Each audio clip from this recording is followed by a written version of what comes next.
Hi friends, welcome to my YouTube channel technical study with Abhinay. Okay, so आज हम बात करेंगे आपका क्लास 9 हिस्ट्री का फर्स्ट चैप्टर फ्रेंच रिवॉल्यूशन, जिसका ये लास्ट पार्ट है हमारा। ठीक है, आपका टॉपिक है एबोलिशन ऑफ स्लेवरी। ठीक है, स्लेवरी का एबोलिशन कैसे है। तो before starting the chapter today I will start teaching you by the help of book. Okay, तो please open your book. If you have not book तो then listen me properly. Okay, so one of the most revolutionary social reform of the Jacobean regime was the abolition of slavery in French colonies. जो Jacobian regime थी, उनकी जो सबसे important social reform था वो क्या था?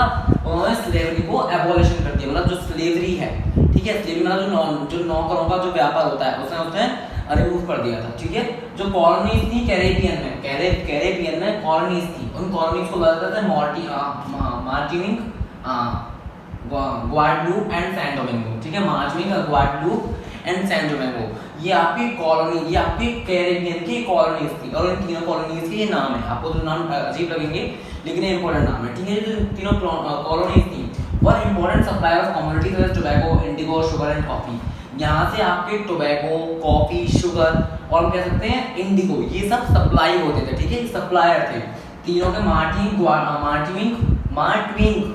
मार्टिनिक कुछ इस तरह का, ग्वाडलूप एंड सैन डोमिंगो।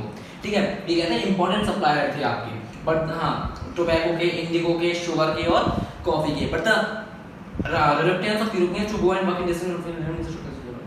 लेकिन जो आपके जो यूरोपियंस थे, ठीक है, जो आपके यूरोपियंस जो वर्कर्स थे वो कहीं जाना नहीं चाहते थे। ठीक है, वो कहीं जाना नहीं चाहते थे। इसकी वजह से जो प्लांटेशन थे वहाँ पे जो लोग थे, जो वर्कर्स थे, उनकी कमी हो रही थी। ठीक है, तो so this was mean by triangular slave trade between Europe, Africa and America. तो इससे यहाँ पे एक तरीके से ट्रायंगुलर स्लेव ट्रेड से आपका ये जो प्रॉब्लम थी ये सॉल्व हुई थी। ठीक है, ये कैसे हुई? मतलब आपके यहाँ पे बताया था कि कैरेबियन कॉलोनी में आपके 3 कॉलोनीज थी और ये आपके इंपॉर्टेंट सप्लायर थे शुगर के, टोबैको के, वुड के। ठीक है, टोबैको के, कॉफी के, शुगर के, सबके इंपॉर्टेंट सप्लायर थे। ठीक है, यूरोप, अफ्रीका एंड अमेरिका। तो अब वहां पे जब ये और लेकिन यहाँ पे ये जो प्लांटेशन थे, यहाँ पे वर्कर्स की कमी थी और जो फ्रेंच के जो आपके वर्कर्स थे वो कहीं जाना नहीं चाहते थे। तो इसलिए इन तीनों ने क्या डिसाइड किया, एक ट्रायंगुलर स्लेव ट्रेड बनाया आपके यूरोप ने, अफ्रीका ने और अमेरिका ने। तो उसमें क्या था, उसमें स्लेव ट्रेड बिगेन हुआ 17th सेंचुरी, मतलब 17th सेंचुरी में स्लेव ट्रेड बिगेन हुआ। और उसमें आपको जो फ्रेंच मर्चेंट थे जो नहीं जाना चाहते थे, फ्रेंच मर्चेंट जाते थे sailed from the ports of Bordeaux और नांतीज। ठीक है, बॉर्डेक्स। ठीक है, ये आपको बता दूं, ये आपके पोर्ट थे जहां से फ्रेंच मर्चेंट्स जाते थे। ठीक है, जो फ्रेंच के व्यापारी थे वो जाते थे बॉर्डेक्स और नैंतेज से। क्यों जाते थे? टू द अफ्रीकन कोस्ट पे जाते थे, where they bought slave from local chieftains. ठीक है, फ्रेंच मर्चेंट्स जाते थे जहां से वो लोकल चीफ्टेंस लेके आते थे। मान लो जैसे हमारे जो यूरोप के जो ये फ्रेंच यूरोप में ही तो आता है आपका, तो यूरोप के जो अपने वो थे वो एक ट्रायंगुलर स्लेव ट्रेड करते थे। कभी अफ्रीका गए, कभी अमेरिका गए, अमेरिका कभी यूरोप आए, कभी अफ्रीका आए। तो एक ट्रायंगुलर स्लेव ट्रेड था। तो आपके जो फ्रेंच के मर्चेंट थे वो बॉर्डेक्स और नैंतेज ही पोर्ट से जाते थे।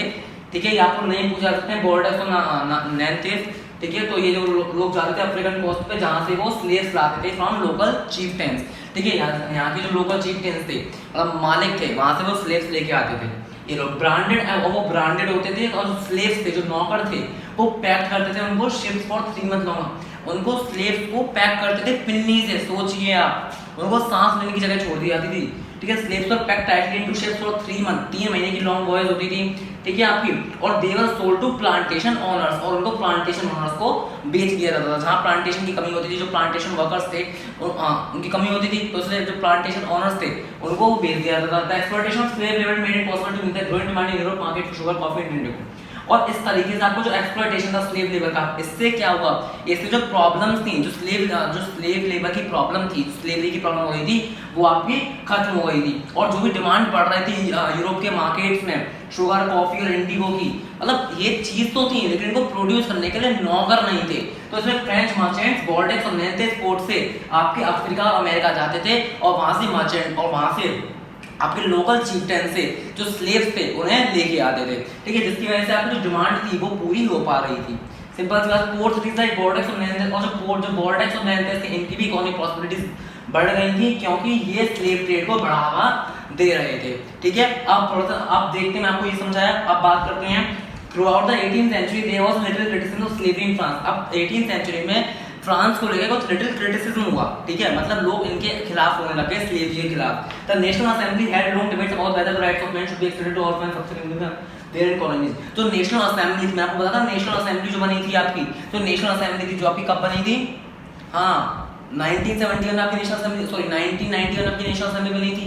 तो नेशनल असेंबली थी, उसमें बहुत सारे लॉन्ग डिबेट बने कि आपको जो राइट्स ऑफ मैन है, एक आदमी के जो अधिकार हैं वो सबको दे दिए जाएं या नहीं दिए जाएं। मतलब आप जो जैसे मेरा राइट है, फ्रांस में हमारे जो राइट्स थे लोगों के वो सबको नहीं दिए गए थे, कुछ ही लोगों को वो राइट्स दिए गए थे। तो इसमें ये डिबेट चल रही थी कि जो नीचे कास्ट के लोग हैं उनको भी राइट्स ऑफ मैन दे दिए जाने चाहिए, ठीक है, including those in the colony, जो लोग कॉलोनीज में रहते हैं। But it did not pay any laws, but it did not pass any laws fearing opposition from businessman who income surrounding slave trade. लेकिन इसके लिए कोई लॉ पास नहीं हुआ, क्योंकि इससे क्या था, क्योंकि जो बिजनेसमैन जिनका इनकम स्लेव ट्रेड पर डिपेंडेंट था वो बेकार हो जाएंगे एक तरीके से।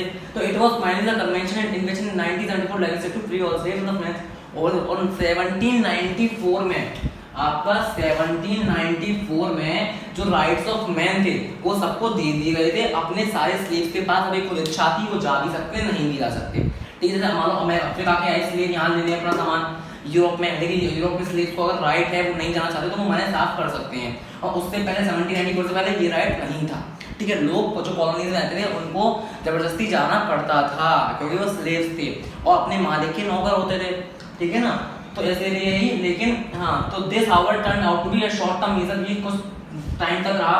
10 years later Napoleon reintroduce slavery. Napoleon Bonaparte ने दोबारा स्लेवरी इंट्रोड्यूस कर दी, ठीक है। और plantation owners understood their freedom as including the right to enslave African negroes in pursuit of their economic interest. Slavery was finally abolished in France colony in 1848। और finally आपकी जो स्लेवरी थी वो 1848 में आपकी इसमें अबॉलिश हो गई, ठीक है। तो आपका इन्होंने पहले 1794 में हटा दी थी स्लेवरी और राइट दे दिए गए थे, लेकिन फिर उसके बाद जो नेपोलियन बोनापार्ट था फिर उसने स्लेवरी तो मतलब दोबारा उनसे मैन और जो नीचे सोसाइटी के लोग थे उनसे राइट छीन लिए। लेकिन फाइनली 1848 में आपके टोटली आपका स्लेवरी अबॉलिश हो चुका था, ठीक है। और जो बिजनेसमैन थे वो समझ चुके थे कि इन मतलब ऐसे किसी को बेचना, किसी के साथ एक्सप्लॉइटेशन करना, इससे कितना नुकसान हो सकता है, ठीक है। तो चलते हैं हमारे नेक्स्ट टॉपिक पे।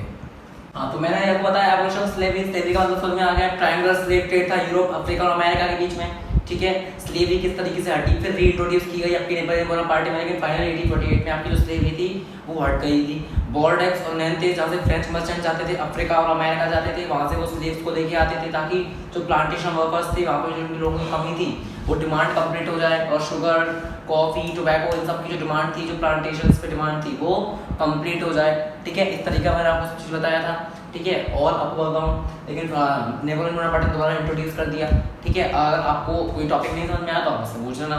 तो हमारा नेक्स्ट टॉपिक है the revolution in everyday life, ठीक है। तो इसमें क्या है, इसमें आपका मेन चीज यही था, रिवॉल्यूशन हो गया, उससे एवरीडे लाइफ में क्या चेंज हुआ। तो सबसे पहला जो आपका चेंज हुआ इसमें एक ही चेंज हुआ, एबोलिशन ऑफ सेंसरशिप। सेंसरशिप का मतलब क्या है, सेंसरशिप का मतलब होता है कि अगर हमको अपनी कोई भी बात एक्सप्रेस करनी है, ठीक है, अपनी कोई बात, अपने कोई भी विचार बताने हैं या किसी को उसमें करने हैं तो उसके में छूट मिल जाती है, ठीक है। हम अपनी कोई बात अखबार में छाप सकते हैं, है ना, हम कोई बात किसी से कह सकते हैं। पहले क्या था, राजा के खिलाफ लोग बातें नहीं कर सकते थे, उसके अगेंस्ट बोलना एक दंड मिलना हो जाता था। अगर आप अगेंस्ट बोलेंगे तो आपको क्या जाएगा, आपको उसका दंड मिलेगा। लेकिन अब ऐसा नहीं था, सेंसरशिप का एबॉलिशन हो चुका था, लोग अपनी बात को एक्सप्रेस कर सकते थे, वो अपनी बुक्स से अपनी बात को अपने जो भी उनके पॉइंट थे उसे रख सकते थे, अपनी बात को एक्सप्रेस कर सकते थे, या कोई भी अपोजिशन है उसे अपोज कर सकते थे, ठीक है। तो इस तरीके से आपको एबॉलिशन सेंसरशिप का यही मतलब है, ठीक है। मैं आपको बता दूं इसमें क्या मतलब था, इसमें यही था कि in the old regime all written material cultural activities, books, newspaper, plays, जो बुक्स हैं, न्यूज़पेपर, प्लेज हैं, इन सबको हम पब्लिश कर सकते थे, ठीक है, और परफॉर्म कर सकते थे ओनली आफ्टर, पहले मैं अप्रूव करना पड़ता था, किंग अप्रूव करेगा उसके बाद ही हम कोई भी चीज़ पब्लिश कर देंगे। लेकिन अब हमें पब्लिश करने की किंग की कोई भी जरूरत नहीं पड़ती थी, ठीक है। और जो डिक्लेरेशन थे of rights of man, cities, property, freedom of speech, अब क्या था, जो फ्रीडम ऑफ स्पीच था वो एक नेचुरल राइट हो गया था, लोग अपनी बात को एक्सप्रेस कर सकते थे, ठीक है। न्यूज़पेपर, पैम्पलेट्स, बुक्स, मतलब ये सब प्रिंटेड पिक्चर्स थी और ये हमारे गांव से शहर में आती थी, शहर से गांव में आती थी, ठीक है। लोग अपनी बात को एक्सप्रेस करते थे, वो डिस्क्राइब करते थे और डिस्कस करते थे जो कि फ्रांस में हो रहा है। अगर राजा की कोई बात उनको गलत लग रही है तो वो साफ साफ राजा को एक्सप्लेन कर सकते हैं। मतलब जो भी आपको ये बात है कि अब आपका किसी से कोई भी डर नहीं है, फ्रीडम ऑफ स्पीच एक नेचुरल राइट मिल चुका था। लोगों को जो बात बुरी लगती थी वो उसे सिंपली एक्सप्रेस कर सकते थे, ठीक है। और मैं आपको बताऊं, place songs and festive attracted large number of people. Place पे सॉन्ग्स थे, सब लोग प्ले कर सकते थे, कोई भी सॉन्ग आ सकता था, ठीक है। अब उनको फुल्ली तरीके से छूट मिल गई थी, ठीक है। तो हमारा छोटा सा टॉपिक है जिसे हम अभी कंप्लीट कर लेते हैं, जो चलते हैं हमारे नेक्स्ट टॉपिक पे। तो चलते हैं हमारे कंक्लूजन पे। मैंने आपको क्या बताया, मैंने बताया कि रिवॉल्यूशन से क्या हुआ, आपका सेंसरशिप का एबॉलिशन हो चुका था। लोग अपनी बातों को प्लेस से, न्यूज़पेपर से, स्टोरीज से, फिक्शन से अपनी बात को एक्सप्रेस कर सकते थे, ठीक है। कोई भी बात अपोज कर सकते थे, उनका फ्रीडम ऑफ स्पीच एक नेचुरल राइट था, ठीक है। ये सारी बातें थी और इस तरीके से आपका फ्रांस में लोगों को अधिकार था, वो कुछ भी कह सकते थे, ठीक है। और लिबर्टी और जस्टिस ये भी उनको मिल चुका था। अब हम बात करते हैं लास्ट टॉपिक आपका कंफ्यूजन। अब बात करूँ मैं आपको इन 1804 1804 में नेपोलियन बोनापार्टी ने अपने आप को फ्रांस का एम्परर डिक्लेयर कर दिया, ठीक है। और उसने क्या किया, उसने नेबरिंग यूरोपियन कंट्रीज को अब मतलब जीत लिया और अपने भाई बंधु जो भी उसके परिवार में थे सबको राजा बना दिया। जहाँ जहाँ वो जीतता गया उसका बेटा, भैया, चाचा, ताऊ जो भी उसकी फैमिली में से बिलोंग करते थे उन सबको उसने राजा बना दिया था, ठीक है। और उसकी फैमिली ने पूरे फ्रांस पे कंट्रोल कर लिया था।